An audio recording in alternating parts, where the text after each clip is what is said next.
Lipom na clear Pheinao tangku member kecil church we ringpa salam midle abi atam hili itum ali atam hun khamang itum khorum khaisa se jena raw tuji mang nang rum rang ka kresa da itum na la number 35 hisang rum se utili in siasa gai laga raw tuji na hunaka itum ni shaki sangai itum na 35 hisang rum se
Rekam taya terkam tenga itum lek semak sakwa bebra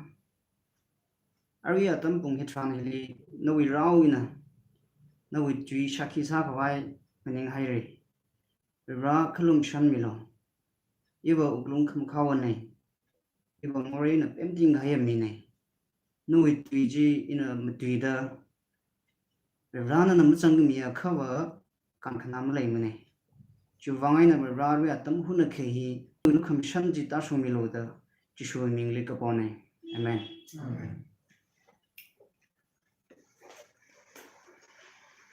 ok feeling yaw da thaya ka zat hi na idum rawi khorum bai shimli kho ka sa da mu bom rar sa la ka ji khungrum rali kho khur matam jim sam phang rar sa la hi da online service ran mi da thaya church ning singai langwai da brazil ning si idum ran rum cham mi da ka thak wi al le ka sa ti khu thi mi el ga idum ring pha kham tha nai na church li pha ga ni khorum rum ga vai idum sia sa mi ro chi sai kala khang zana I ki ka mak ni ngali la ki ka khmi wi wang church wi ka na bing le I wi ning ngai de le ari atam hu na khamang la Matthew chapter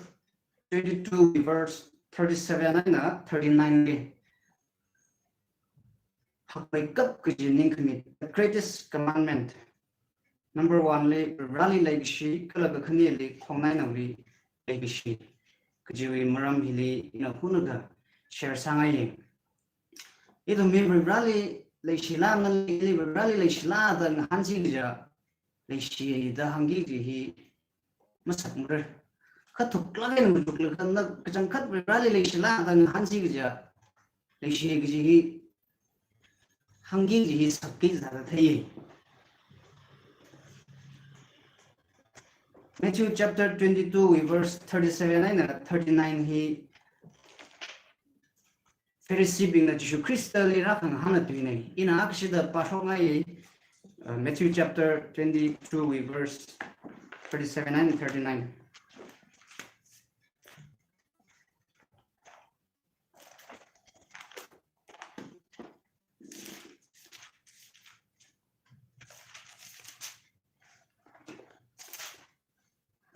Jishuna ngahangai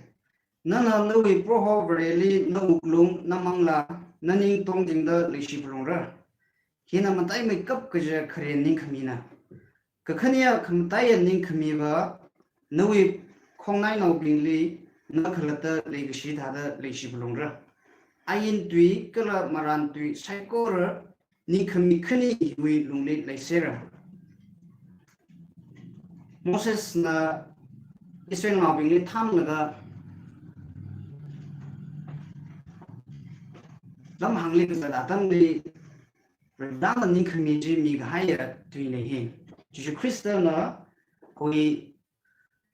sakhang se bing ling swat de le ka Pharisees bing jina jishuli ra khang han hi ana jishuna ka tharsa da hang ni ning ne kha Israel da bing na lam hangli zat le ke nan li ma ang ga bra athum ni kenan li wa ko matam li mayon khwai ayin ji semi hai sane jiwi ji idum na Deuteronomy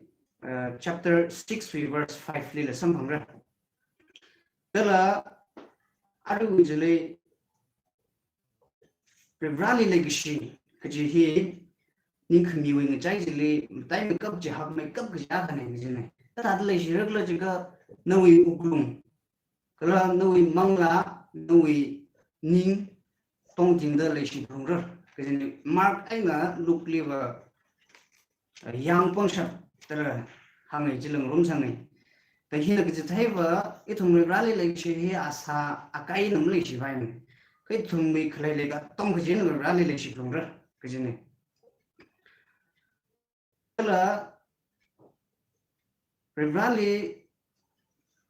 le shi hina awi chakui Jiling awi chagui khil gam dik moi thum sem hai gi jiling nai la ga ya a thang dang ithum nam phaning sai ithum hi brawi chagui khu da sem hai gi hi thumi ka phaning lewa yujung hu ga phaning lewa ithumi body ithumi physical structure ithumi amik anatang akui akhmoi ta da kai da phaning sa jin brai kai thum thukla ga na khyang ji tran jili chibajili ga hamning sa ne ka analytic rui kha ji jinane Chewing wisely, like she in a rallying a week, the night can suck, thada a week can suck. Akane the hanging. tùy lệ vợ lịch sử gì hi mà chỉ ra đằng ngoài cái thùng là anh cô tùy English tùy thà lệ vợ khai này chỉ chính xác cái Greek tùy lệ vợ mà chỉ ra đằng ngoài chỉ agape chỉ cái rally lịch sử cái khơi này là story the hi là vừa vào là nông rally lịch sử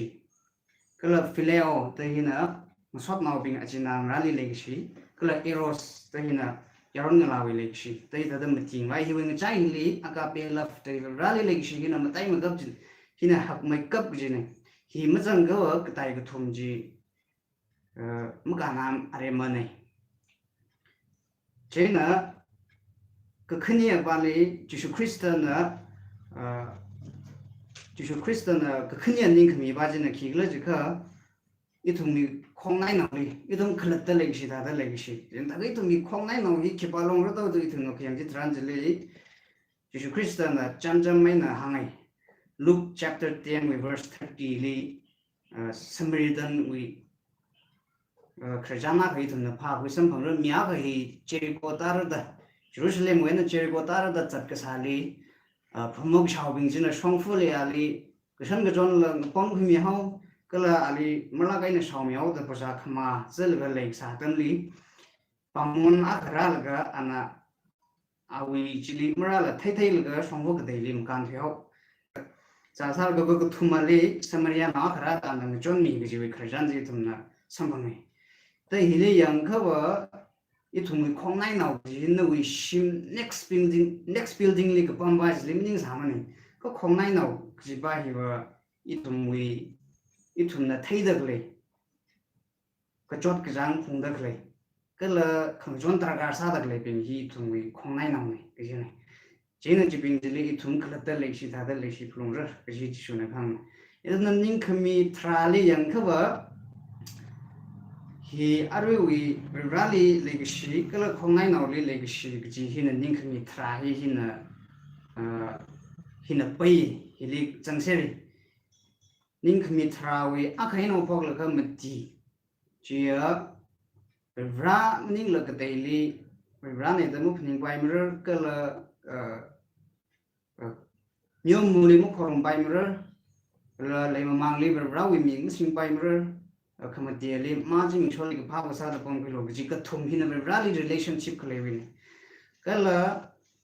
ก็พังอาก็ไต่ทรุปจีน่ะitu mi khong nai no bing li relationship khle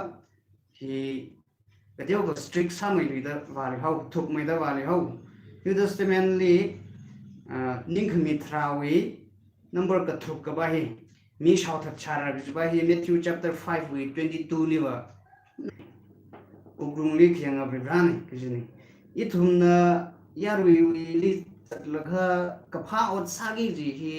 club re shi nei da hang thegi ji hi paila na ik jang khat rally khangnai kala noi real identity ba na ka jang khat ba ji na mang za da tam ni khim chukli kala thri ma ti laga athum mang za da tam thran na te hangai sa theo de khat ji rawi rahi na ka tong ka thai se re ji ji ma kham ya ne da jing hawi je nei thum ra hi wa ayer mang ni mi yang nei khu uklung li la khyang ba ra ni ta ga ba li ka tha dai le shi ge ji ka tha dai thum na ji thai bai ra ka tha da thai bai ra ka lak ja tam thran number 1 li awi mang khang na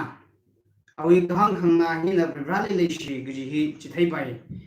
awi khang na ge ji hi John chapter 14 verse 15 li ji chuna hang ka ji ka tha na ili le shi kha wa iwi khang iwi ning khmi mayonra 21 verse 17 ni jishuna pina da ga thumchi da khang hanji ji samang ra kala china ka ji thaiwa vrahi khang na le sakla ga ni khri ka ji ne jishuna awi peter le awi khang na kha awi yaw bing lu hom lu kala awi yaw le phawi lu da jishuna hang hai jang da peter na jishuli le shi wi bangai na awi mangla in thang da chikat mi shapai ithum na Jishu kharjan hi pa yang khawa Jishu Christ hi awi ministry hi chingum thumra ka khai na bo ki ji ta ga chingum thumra ma ga rang laga a hi khisa bom sa kala he kalipam sakala ji thum chapter 2 we verse 41 usually pa ka wai thum na samphang jishu he na jingum thada khani ka shunga dam le asawai na asawali ng solga Jerusalem le bai kaja juti we khangcha shi lo le rawi pom khaya pom hi jingum ma khali thumshi da azab raj the blung ro ji hi lai jin China Jishu ya wen ama hila awi shingkur bing hi Jerusalem li kwa adam li Jishu hi jingum trada khni adam li shawa ling so kwa sane China ling so wa ka pandit ji program ji kubu da hanung sherao ka shawa na shawa hi na Jishu athumli mong so zat mne bi ba hi mthai thu thangka songfu zat kai na thumi ka chawi Nazareth li hanung awru da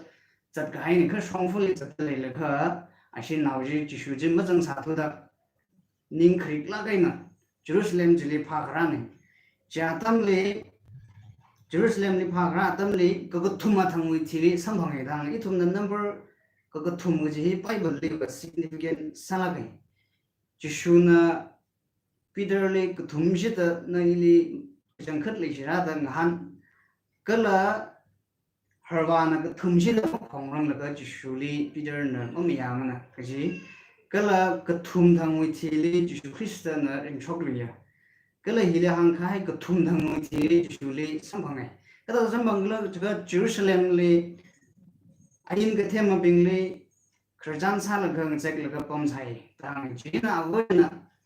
naba kizada chita da sagla naba ini wa nali kapha ningkhrik la kai na pha jat le da hangai na chu na han kai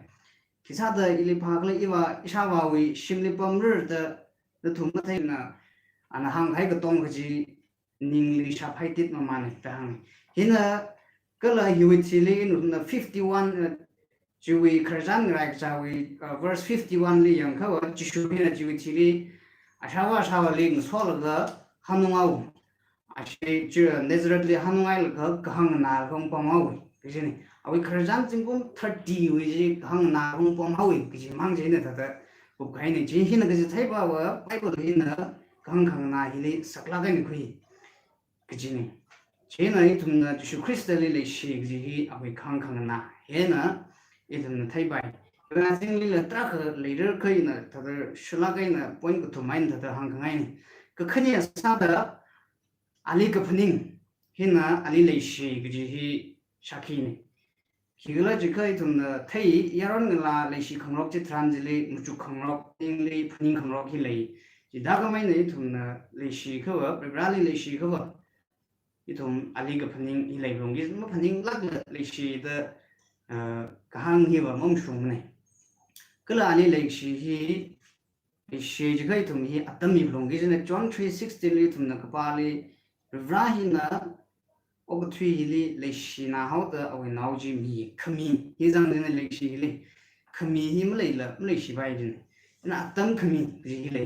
ralina na leishi khawa ogthui ya khanglang charak le atam hili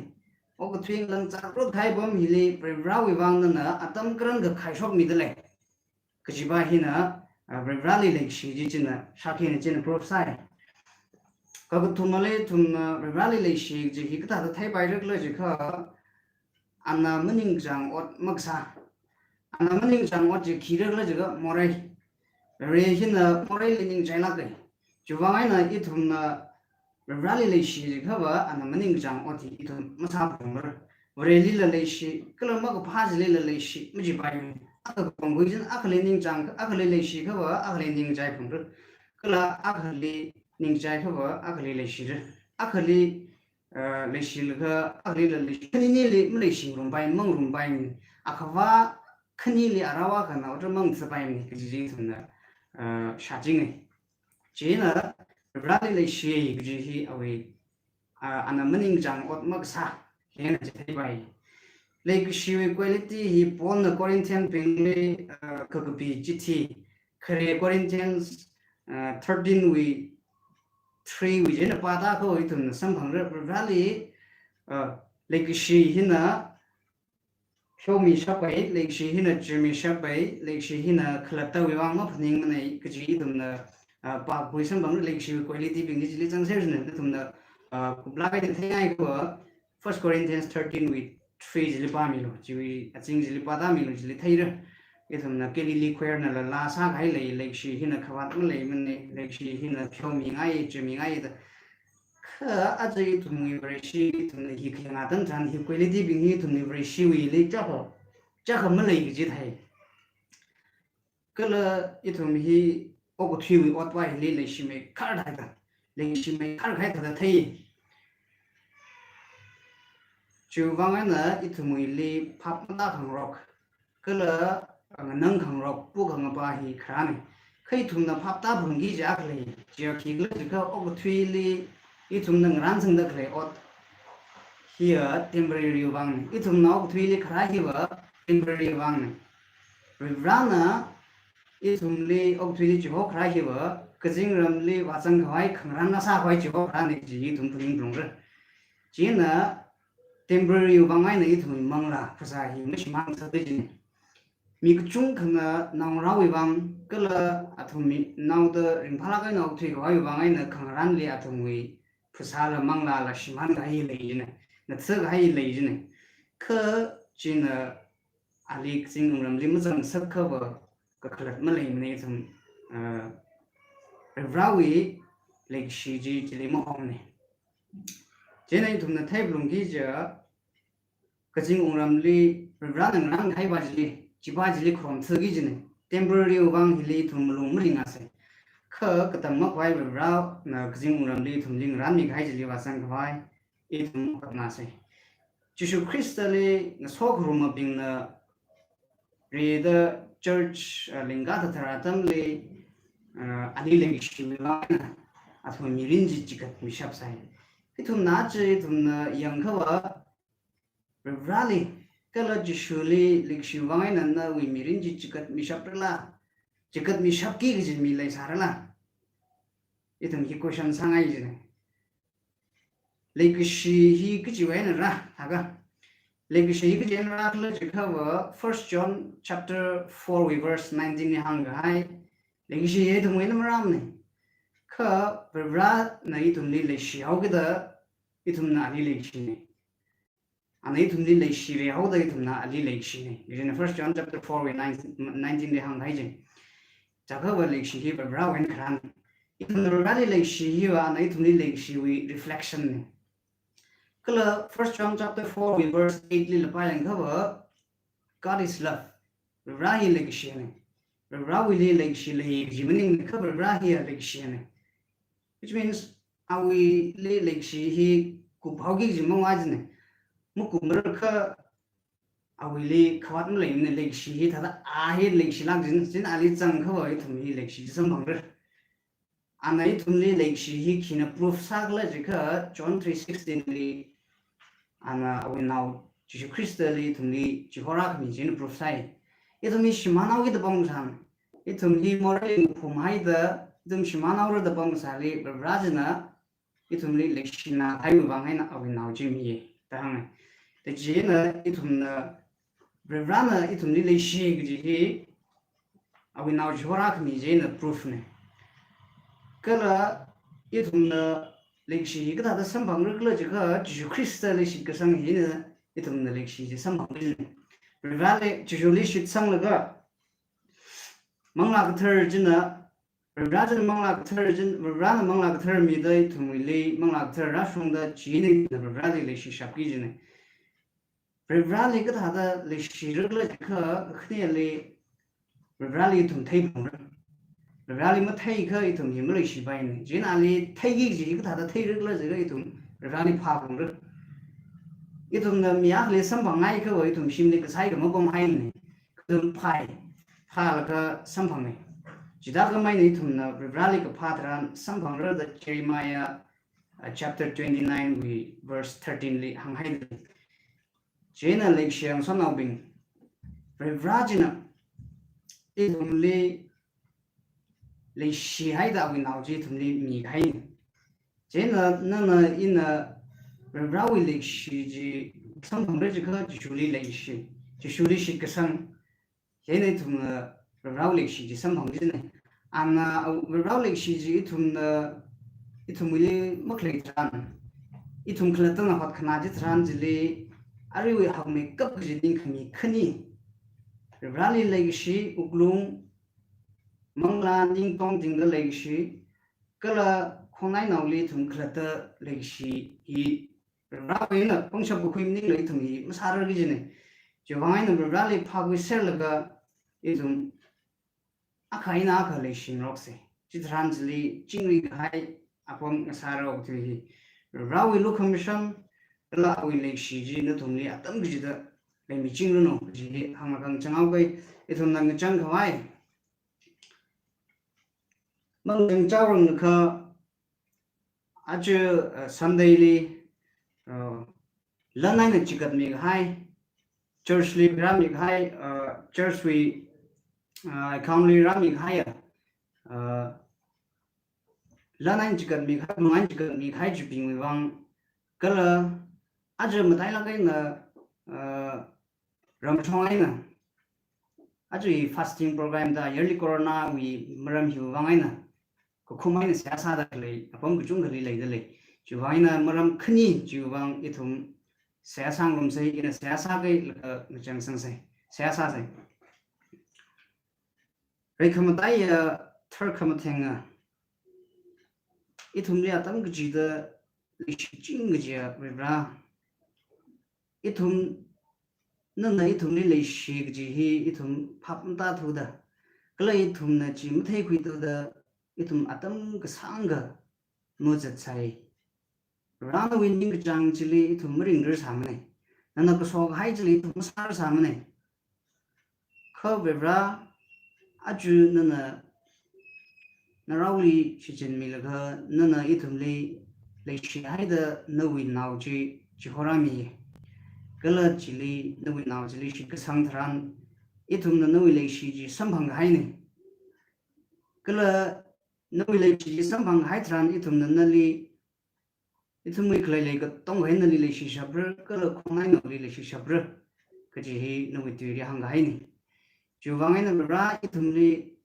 nân li lấy xí thấy mấy cái bài ít thùng li không chọn mi luôn ít thùng li nawi mang lại cho nên ít thùng li wat sami đó nân li phá quy share sập cái bài ít thùng mi cái chi vừa lên nân wat sami luôn à chứ hi ra một tay ra cái nào apom người ta in đây là tăng phun nào bom được lấy cái tông khali cái khung máy nữa sẽ sang lọc tới ra nó lùm săn cái mình ngay nè tăng phun nào kịp bắt khali cái là ốp thiêu cái giá trị gì nó cái cháu ấy cái gì mà lấy mình chỉ vang nó lên những cái gì mi đó cái là vậy ra chặt phá cái giá tâm mình là nó đang cái chọn mi đó ít hôm nó bị sốc mình chỉ khui phong cái chặt phá cái fasting sát được lấy